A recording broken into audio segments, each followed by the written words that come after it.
त्रिज्यखंड को समझिए, जैसे ये एक वृत्त है और वृत्त की कोई भी एक जीवा खींच दी जाए, जैसे ए बी, यहाँ ए बी एक जीवा हो गया, इसका केंद्र यहाँ है। अब इस जीवा के अंत बिंदु से जो त्रिज्याएं जाएंगी उनके द्वारा और जीवा के द्वारा घिरा हुआ जो क्षेत्रफल होगा वो होगा त्रिज्यखंड। अब हम क्या जीवा के द्वारा यानी ये वाला लेंगे क्या, या बाहर वाला भी लेंगे? तो याद रखें, आपने AB, आप AB चाप कह लो कि AB चाप द्वारा, तो ये हो गया AB चाप, और इस चाप के अंत बिंदु से जाने वाली त्रिज्याओं से घिरे क्षेत्रफल को त्रिज्यखंड कहते हैं। तो ये जो मैंने कलर किया है ये होगा आपका त्रिज्यखंड। चाप कह लो, जीवा कहना उचित नहीं है, क्योंकि जीवा कहने पर ये नीचे वाला छूट जाएगा ना, तो चाप कह लीजिए कि चाप द्वारा यानी कि वृत्त के, किसी वृत्त के चाप के अंत बिंदु से जाने वाली त्रिज्याओं से घिरे क्षेत्रफल को त्रिज्यखंड कहते हैं। त्रिज्यखंड 2 होगा, जैसे ये छोटा है ये बाहर बड़ा है, तो ये हो जाएगा दीर्घ त्रिज्यखंड, और ये हो जाएगा आपका लघु त्रिज्यखंड। अगला जो आपको टॉपिक अभी अभी लिखवाया हूं वो है संकेंद्री यानी कोसेंट्रिक सर्कल। ये एक वृत्त है, सर्कल है, इसका केंद्र O है। अब ये एक और यहाँ पर वृत्त है और इसका भी, ये वृत्त बनने की जगह कुछ और बन जा रहा है। ये एक और मैं वृत्त बना रहा हूं और इसका भी केंद्र बिंदु O है। एक और वृत्त बना दूं और इसका भी केंद्र बिंदु A है। तो इसकी त्रिज्या देखिए छोटी है, इसकी त्रिज्या बड़ी है, और सबसे बड़ी ये बाहर वाली त्रिज्या है। कोसेंट्रिक संकेंद्र वृत्त है ये सभी, एक ही बिंदु को केंद्र मानकर तथा भिन्न भिन्न त्रिज्याएं लेकर बनाए गए वृत्तों को संकेंद्रीय वृत्त कहते हैं। आप सुनिए ध्यान से, सुन रहे हो? एक ही बिंदु को केंद्र मानकर तथा भिन्न भिन्न त्रिज्याएं लेकर खींचे गए वृत्त संकेंद्रीय वृत्त कहलाते हैं। और अब हम लोग पढ़ लेते हैं कि चक्रीय चतुर्भुज क्या होता है, क्योंकि उसमें भी एक वृत्त का ही रोल है। तो यहां पर हमने पढ़ा संकेंद्रीय,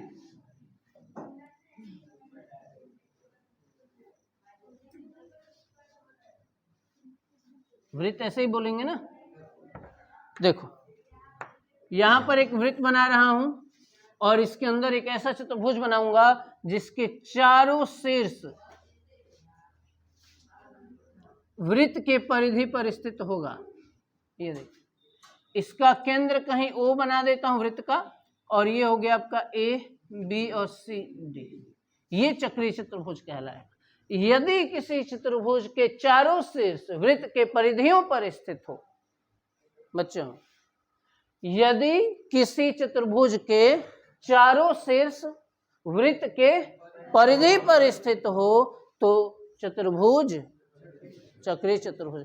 यदि किसी चतुर्भुज के चारों शीर्ष, प्रोनाउंसिएशन गलत था क्या? वृत्त नहीं कह रहा था ना। यदि किसी चतुर्भुज के चारों शीर्ष वृत्त के परिधि पर स्थित हो तो चतुर्भुज चक्रीय चतुर्भुज होता है। और इसकी एक विशेषता भी है, चक्रीय चतुर्भुज के सम्मुख कोणों का योग 180 अंश होता है। जैसे कोण B प्लस कोण D बराबर 180 अंश, जैसे कोण A प्लस कोण C बराबर 180 अंश। सम्मुख कोणों का योग 180 अंश होता है, इसका और इसका। समझ गए बात को?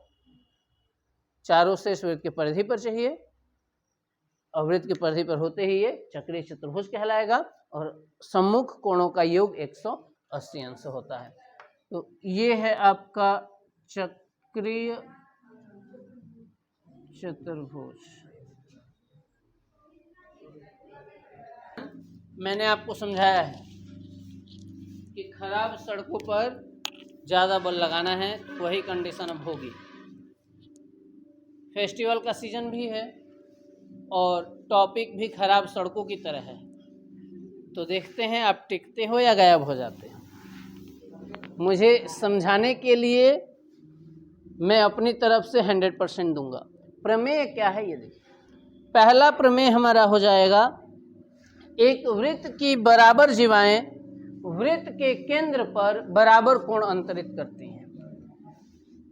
देखो हमें क्या सिद्ध करना है, एक वृत्त की बराबर जीवाएं, जैसे ये एक वृत्त है और ये इसका केंद्र, एक वृत्त की बराबर जीवाएं, तो मैं दो जीवाओं को ले लेता हूं, एक इस तरफ और एक इस तरफ। इसका नाम चलो AB और इसका नाम CD, और दोनों जीवाएं आपस में बराबर है, केंद्र पर समान कोण अंतरित करती हैं।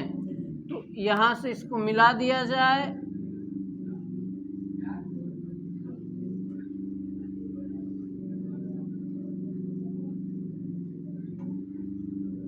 ये रहा कोण 1,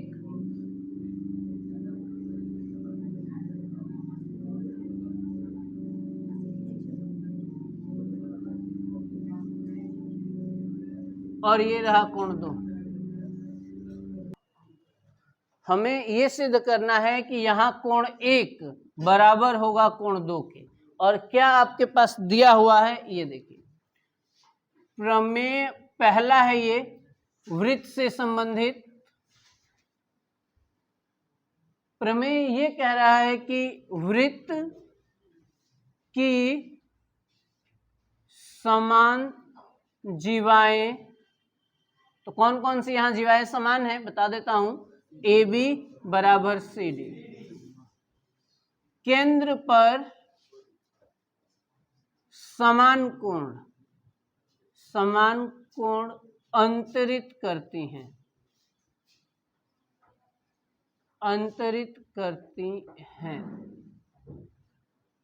अब यहां कोण 1 के बराबर लाना है कोण 2 को। इसके उत्पत्ति में सॉल्यूशन में मैं लिखूंगा पहले दोनों त्रिभुजों का नाम, त्रिभुज AOB तथा त्रिभुज COD में, इसमें और फिर इसमें। और जानबूझकर आप 3 ऐसे टॉपिक ढूंढोगे, बहाने ढूंढोगे, रीजन ढूंढोगे, जिससे ये दोनों त्रिभुज सर्वांगसम हो जाए, कॉन्ग्रुएंट हो जाए। तो यहां पर मैं सबसे पहले लिखूंगा OA बराबर OC, या हाँ OC, चलिए OA बराबर OC। ये है कैसे, ये वाला इसके बराबर हुआ कैसे, तो ये वृत्त की त्रिज्याएं हैं, वृत्त की त्रिज्याएं हैं, त्रिज्याएं तो समान ही होती हैं, एक वृत्त की सारी त्रिज्याएं समान होती हैं, तो ये वृत्त की त्रिज्याएं हैं। इसको हम लोग समीकरण 1 बना के रखेंगे। दूसरा, इसमें OB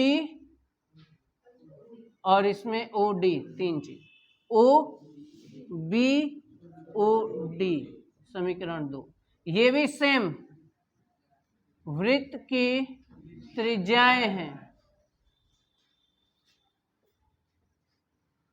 समीकरण 2 हो गया। एक तो हमारे पास दिया हुआ है AB बराबर CD, AB बराबर CD तो दिया हुआ है कि ये जो हमने जीवा लिया है वो दोनों जीवाएं बराबर है, तो AB बराबर CD, समीकरण 3। समान जीवाएं हैं,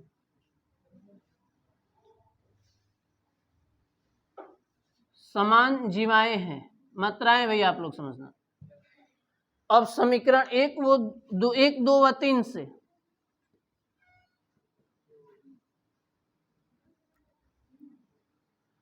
ये भुजा है OA, ये भी भुजा है, ये भी भुजा है, तो S नियम से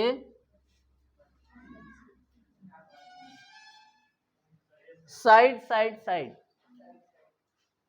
नियम से क्या कर दें, सर्वांगसम कर दे दोनों को। त्रिभुज किसको सर्वांगसम करोगे, जिसमें आप सॉल्व कर रहे हो वो, 3 रीजन ढूंढना था, बिना सॉल्व किए समझा सकते हो आप लोग कि सर OA बराबर OC, OB के बराबर हो जा रहा है OD, और ये जो AB है इसके बराबर CD दिया हुआ है। ट्रिपल S से दोनों त्रिभुज हो जाएंगे, त्रिभुज AOB सर्वांगसम त्रिभुज COD। सर्वांगसम त्रिभुजों के सभी संगत भुजाएं एवं संगत कोण समान होते हैं, इसलिए पहले लिख देता हूं मैं, चूंकि सर्वांगसम त्रिभुजों के संगत कोण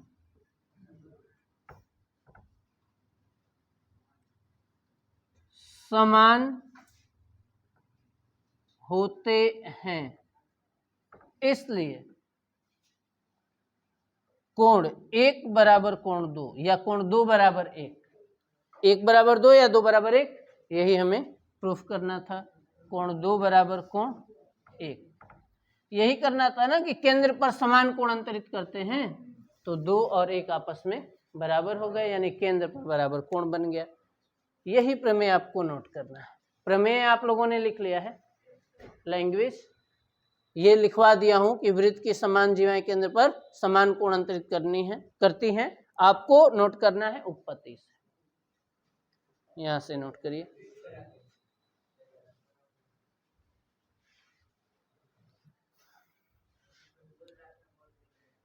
क्या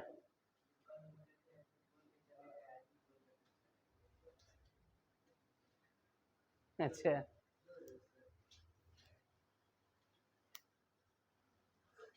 तो जो बच्चे इस वीडियो के थ्रू पढ़ेंगे उन लोगों को कुछ कहना चाहते हो आप लोग? वो लोग तो नोट कर नहीं पाएंगे, फिर क्या करेंगे? वो स्क्रीनशॉट लेंगे, तो वो लोग स्क्रीनशॉट लेकर नोट करेंगे ना। क्लास में आ जाए पढ़ने।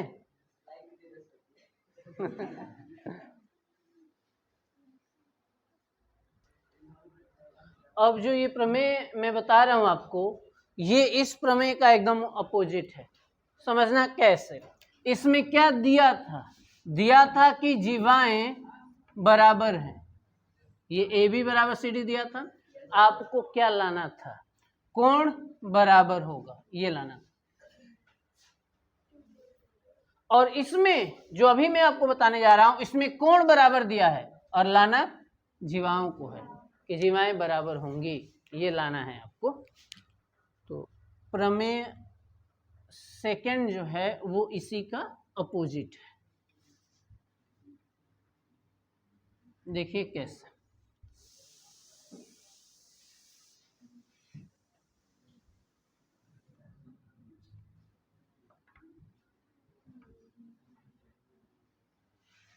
इस बार बोल रहे हैं कि यदि जीवाओं द्वारा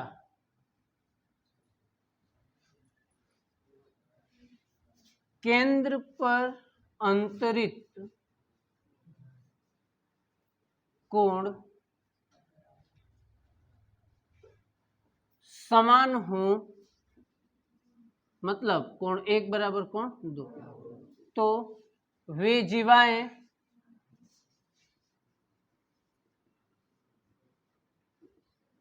समान होंगी। इसका मतलब है कि दिया ये है कि कोण बराबर है, कोण 1 बराबर कोण 2, या इसको मैं मिटा दे रहा हूं, 1 को इधर कर दे रहा हूं, 2 को इधर, 1 बराबर 2, और सिद्ध ये करना है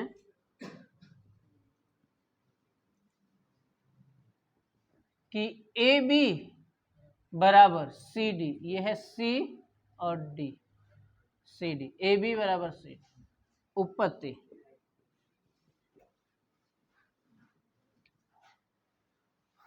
सॉल्यूशन देखिए। उपपत्ति त्रिभुज दोनों का नाम लिखूंगा और उसमें फिर से 3 चीजें ढूंढनी जाएगी।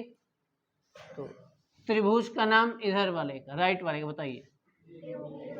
AOB तथा त्रिभुज सी ओ डी में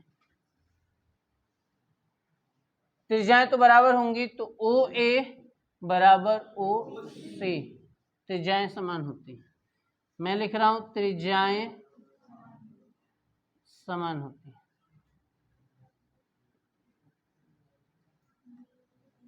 समीकरण 1 हो गया। दूसरा ओ बी ओ डी, ये भी सेम रीजन लिख लोगे क्या? ब्रैकेट में क्या लिखोगे? त्रिज्याएं समान होती हैं। अब आ जाइए कोण 1 बराबर कोण 2 दिया है, तो हो गया हमारे पास 3। क्या क्या हुआ इससे मैं एक बार रिपीट करता हूं। देखिए ये एक भुजा इस भुजा के बराबर, ये वाली भी त्रिज्या इस त्रिज्या के बराबर। अब ये कोण इस कोण 2 के बराबर, और लाना है ये वाली, और इसके बराबर लाना है ए बी के, बराबर लाना है। तो मैं लिखूंगा समीकरण 1, 2 व 3 से क्या क्या मिला है देख लेते हैं। ये है साइड 2 है ना, ओ ए साइड, साइड, और ये एंगल है एस ए एस से, साइड एंगल साइड से।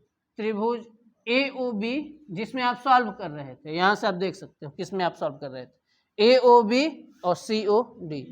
तो ए ओ बी सर्वांगसम सी ओ डी, फिर हो जाएगा आपका जो आपको प्रूफ करना है ए बी बराबर सी डी, ए बी के बराबर आ जाएगा आपका सी डी। कैसे?